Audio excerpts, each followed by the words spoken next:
Alors, on va dire sur l'usage du participe passé et du participe présent en français, éventuellement dans d'autres langues.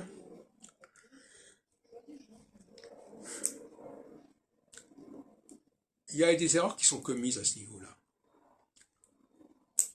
Normalement, en français, on a importante et important, et non pas important et importante. Le masculin dérive du féminin en réalité. Mais il dérive à condition de se décanter. Et donc, normalement, on doit dire en français importante, importante au féminin et important au masculin. C'est comme ça qu'il faudrait parler correctement en français. De la même manière, en ce qui concerne le passé composé, on a perdu le D en français. On a aligné l'écrit sur l'oral avec un E accent aigu. J'ai mangé. Alors qu'en réalité, là, on retrouve ça dans la plupart des langues, c'est une hérésie. Le participe passé doit être toujours terminé par une consonne. Ou comme apparemment même en espagnol, encantado. Voilà. Il doit y avoir quelque chose, une consonne qui manque en français dans le passé composé masculin. Mais alors, le problème, c'est le problème du féminin. Normalement, le féminin devrait comporter le D.